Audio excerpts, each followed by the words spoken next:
Santos e Palmeiras cultivam uma rivalidade histórica, um dos grandes clássicos do futebol paulista e do futebol brasileiro.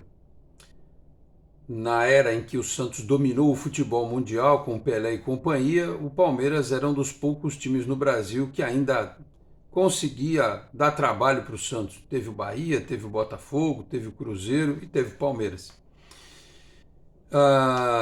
O tempo passou, o Santos teve as suas dificuldades, o Palmeiras também teve, eles ficaram na fila, nós também ficamos, eles voltaram a vencer, nós também voltamos.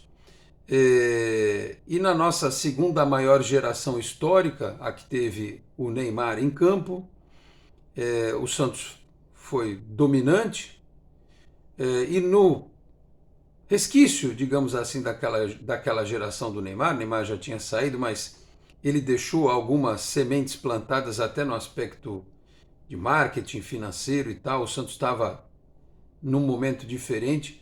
Contra o Palmeiras, o Santos foi campeão paulista na Vila em 2015, nos pênaltis, e no mesmo ano perdeu uma decisão de Copa do Brasil para o Palmeiras, também nas penalidades. Depois de ter vencido o primeiro jogo, de estar muito bem e ter dado de lambuja um período maior para o Palmeiras se recuperar antes daquela decisão. Antes disso, Santos e Palmeiras só tinham decidido uma vez um campeonato. Fui lá procurar nos detalhes da história, em 1959, um campeonato paulista, né, em que o Palmeiras, depois de 3 partidas, levantou o caneco. Pelé descontou, Julinho Botelho e Romeiro fizeram os gols do Palmeiras. Então, o Santos ganhou um paulista, perdeu uma Copa do Brasil e perdeu o principal, que foi a Libertadores.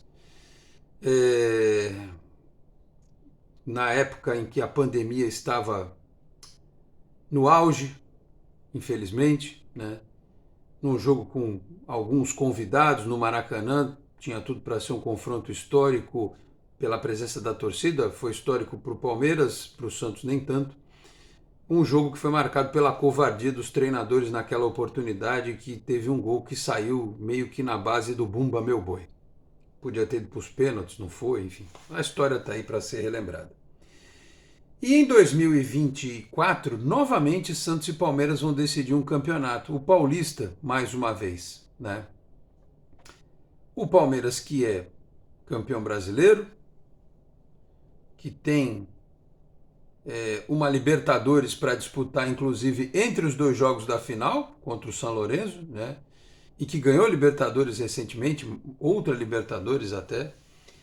Tem empilhado títulos porque tem um investimento, tem uma organização, tem um profissionalismo, enquanto que o Santos amarga um período da sua história que vai ser lembrado como um período dos piores, um dos mais tristes, mas também que tem que ser lembrado como aquele período em que nós aprendemos como não fazer, como se reabilitar, como se recuperar. E isto já começou, né?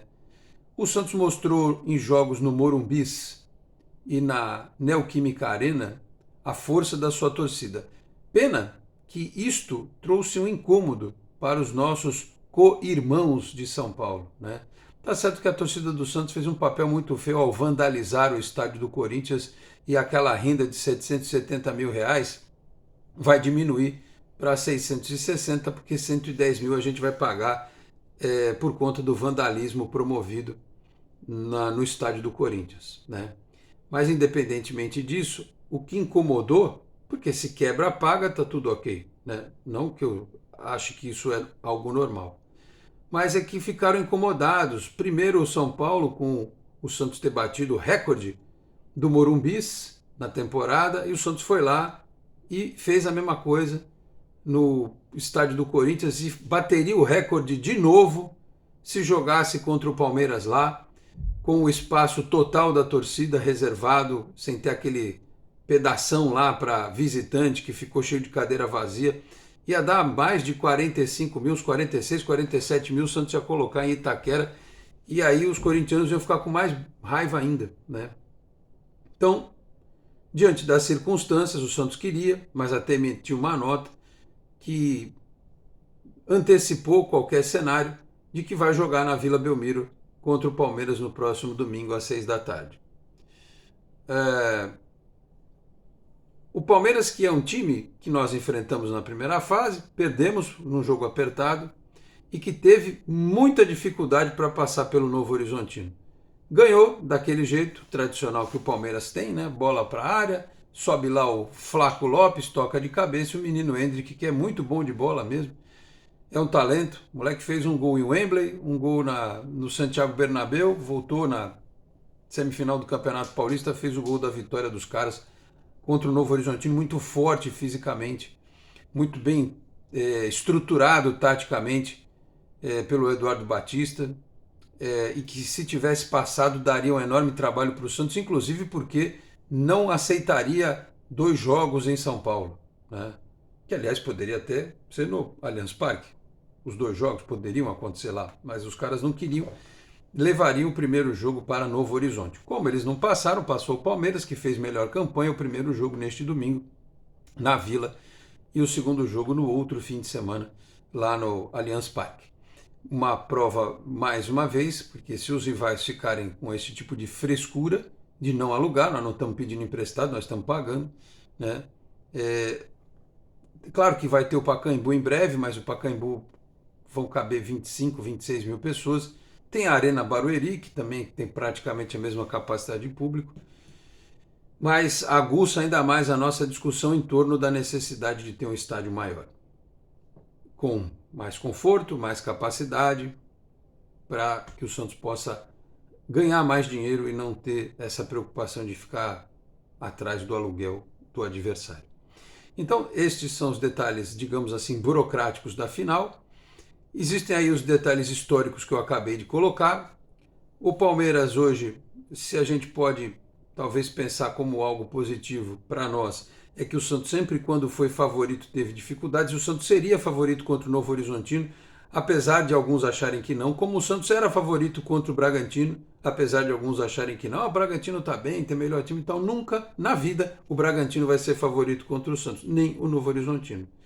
Infelizmente o Palmeiras hoje é, porque, repito, é o campeão brasileiro, está invicto no campeonato, perdeu pouquíssimas partidas nos últimos anos no Campeonato Paulista, tenta ser tricampeão, jogou 4 finais em 5 anos, então a responsabilidade maior é deles, afinal, eles são os campeões brasileiros, eles estiveram na ponta da tabela enquanto nós estávamos na outra, caindo para a segunda divisão do Campeonato Paulista. Isso quer dizer que eu acho que o Santos não tenha que lutar? Isso quer dizer que eu acho que o Santos tenha que se dar por satisfeito com o vice-campeonato? De forma alguma. O Santos tem que lutar para ser campeão. Se o Palmeiras for campeão, vai ter que suar sangue, vai ter que correr muito. É isso o mínimo que a gente espera. Mas, se eles bobearem, a gente tem que estar pronto e atento para fazer um resultado em casa, né? Porque dentro de uma normalidade o Santos tem que tentar pelo menos ir para o Allianz Parque com a vantagem do empate, ou seja, ganhar por um placar mínimo. Não é o cenário ideal, mas é difícil fazer gol nesse time do Palmeiras, 2, 3 gols, muito difícil, né? O cenário ideal é tentar vencer o jogo, e se não for possível, pelo menos não perder, né? Para amarrar, quem sabe, a segunda partida. Mas isso são situações que a gente vai ver no decorrer do tempo, porque afinal de contas, como eu disse, o Santos o Palmeiras vai ter um jogo de Libertadores na Argentina nesse meio tempo. O Santos teve um dia a mais de descanso porque jogou na quarta, o Palmeiras jogou nesta quinta e a final acontece no próximo domingo. Então, assim, detalhes burocráticos de mando de campo, questão histórica já elucidada aqui para vocês. Vamos falar então sobre o que podemos propor, imaginar, prever para este clássico do próximo domingo na Vila, iniciando a decisão do Campeonato Paulista de 2024. Meus amigos, um grande abraço. De volta para mais um vídeo aqui do nosso Canal 10. Este é um conteúdo em nome da 1xBet, 1xBet que é naming rights aqui do canal, Canal 10. 1xBet, uma casa global de apostas que tem cooperação com grandes clubes, grandes ligas do mundo, presente aí nos jogos do Barcelona, da seleção brasileira, como eu disse, em importantes ligas. Afinal, a 1xBet é considerado o mais confiável site de apostas do mercado, com grandes ganhos e pagamentos rápidos. E na 1xBet você não aposta apenas nos jogos do futebol, mas também nos chamados eSports e também em outras modalidades. Então não perde mais tempo, se inscreve na 1xBet lá no link que eu deixo no comentário fixado e utiliza o meu código promocional que é o canal 10SAlex1x, canal 10SAlex1x para obter vantagens. Então não perde mais tempo, mostra que você sabe tudo de futebol e aposte lá na 1xBet. Lembrando que você deve sempre apostar com responsabilidade.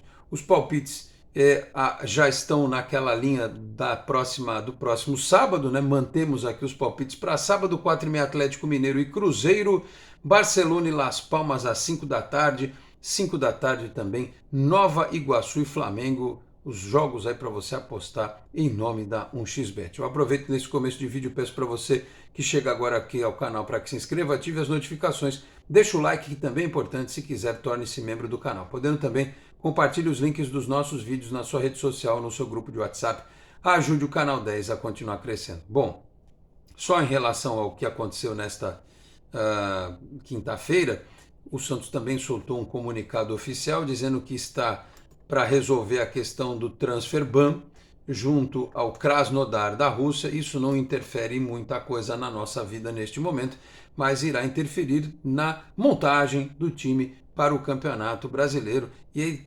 especulam-se vários nomes, Matheus Bidu, Allan Kardec, Patrick, nomes que sinceramente não me apetecem mais, e ainda tem o tal de Rossi, né, que me mandaram foto que ele tirou sarro do Santos, que ele subiu na bola quando o Vasco escapou do rebaixamento e mandou dedo para a foto, não sei se ele mandou dedo para o Santos ou se ele mandou dedo para o Soteldo. De toda forma, é um jogador que para mim, ele não é titular nem no Vasco, então para matar a oportunidade do Patati crescer e do Pedrinho, que agora está começando a se desenvolver, eu acho uma bobagem. Ainda tem o João Vitor, aquele menino que andou sentando no banco aí algumas vezes.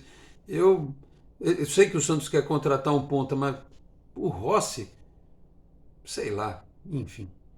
Na boa, posso falar um negócio para vocês aqui? Porque teve gente que falou no grupo dos membros do canal, não, o Maranhão da Portuguesa Santista e tal. Eu falei, gente, a Série A2 é um nível técnico inferior e tal. Mas o Maranhão me parece ser mais jovem. Entre trazer o Rossi do Vasco, eu traria o Maranhão da Portuguesa Santista. Na boa, sem preocupação nenhuma. Para trazer o Rossi, eu vou falar um negócio aqui que tem gente que vai tacar pedra, ovo em mim, mas eu traria o Vitor Andrade de volta, que jogou pela Portuguesa de Esportes. Sei lá, mas o cara quer, se eles quiserem o Rossi. Mas enfim, isso é tema até para outro dia. Deixa para lá, estou até me adiantando aqui em coisa que eu não devia. Enfim, dito isso, Santos e Palmeiras no domingo, vamos ver a arbitragem, espero que não seja o Rafael Claus, né? Nem neste jogo e nem no próximo, porque ele carrega, nem ele nem o Luiz Flávio de Oliveira, porque eles carregam o azar para o Santos e carregam a sorte para o Palmeiras. É um negócio absurdo, impressionante, né? E vai ser um jogo em que o Abel, talvez até por conta dessa questão de ter essa maratona de jogos, né, de ter essas partidas já pela Libertadores, talvez ele realmente venha aqui para amarrar. O Santos tem dificuldade para propor jogo, isso é um fato. Por isso que talvez o encaixe do Santos contra o Novo Horizontino, não vou dizer que seria mais difícil, mas talvez obrigasse o Santos a sair mais da característica dele, né? Até pela força física do time do Novo Horizontino. O Palmeiras talvez não se lance loucamente ao ataque na primeira partida, mas vai sair, vai dar espaço, vai ser um jogo de trocação e no Allianz Parque vai querer amassar o Santos com posse de bola, com bola na área o tempo inteiro, né? Para o Flaco Lopes é um desafio para os nossos zagueiros, porque o cara é o artilheiro do Campeonato Paulista, ele é alto, ele é forte fisicamente, e ele dá, ou ele finaliza ou ele dá a casquinha para o Hendrick se movimentar. O Palmeiras tem uma configuração de ataque diferente hoje, e o Santos tem que se preparar com o Juliano preservado. Não sei se o Otero, que não vai ser mais julgado, então está livre, o julgamento dele foi adiado pelo TJ aí, enfim. Se o Carille pensa em manter o Pedrinho, se pensa em voltar o Otero, e tem a questão da lateral direita, o Aderlan, a gente não sabe se ele vai estar à disposição, ele treinou um pouco, mas não é 100% a possibilidade dele voltar. E aí eu não pensaria duas vezes e colocaria o JP Sherman mesmo. O moleque é da posição, né? Tem que estar preparado para grandes jogos. Ele jogou em seleção brasileira, enfim. Tem que ir para o jogo. Não tem outro, vai ter que ir para o jogo. Vai improvisar quem na lateral direita? O Jair pode jogar ali? Pode, mas é outro menino. Então é melhor, né, improvisar alguém que seja da. Improvisar não, usar um menino que seja da posição. Então, meus caros, assim, nos próximos dias, nas próximas horas, a gente vai ter uma real noção mais da questão da preparação do Santos. Nesta sexta-feira deve iniciar a venda dos ingressos, porque é um tempo muito curto, o jogo é domingo, 6 da tarde, e aí a geral transmite o jogo, né? Todo mundo transmite, TV aberta, streaming, TV fechada e tudo mais. Vai acabar voando os ingressos e o Santos tem, portanto, que superar o Palmeiras, o que ele só conseguiu no Campeonato Brasileiro, jogando em Barueri, na história recente, num jogo que no final das contas não valeu muita coisa, porque o Santos acabou caindo, mas em jogos decisivos o Santos tem tropeçado no Palmeiras. Eu penso que uma hora isso vai acabar, né? Uma hora vai acabar. E eu espero que seja nestes 2 próximos fins de semana, porque para o Santos o título seria uma benção, inclusive no sentido de turbinar o espírito, a mente, o ânimo do elenco e do time e do clube para a Série B do Campeonato Brasileiro. Então teremos mais informações em breve, mais reflexões, mais análises, certamente já com os depoimentos de comissão técnica e jogadores do Santos a respeito deste confronto, e vamos ver o que acontece. A história sendo escrita mais uma vez, mais um capítulo entre Santos e Palmeiras, e claro que de vez em quando precisa mudar. Os capítulos estão repetitivos. Está na hora da gente ganhar desses caras, do Abel Ferreira, que é um grande treinador, mas parece que tem, sei lá, algum acordo com forças ocultas. É um troço impressionante que esse sujeito tem de sorte também, né? Mas a sorte acompanha quem bem trabalha, já diz o ditado. Então vamos ver. Tomara que seja a nossa vez nesta decisão do Paulista contra o Palmeiras, tá bom? Falei aqui também em nome de Peter Leandro e Dani Haddad Fisioterapia, Isatec Informática e também Vila Unitar Premium Beef, a arte do bom churrasco. Eu vou ficando por aqui, muito obrigado a todos pela audiência, um grande abraço e até a próxima. Tchau, pessoal.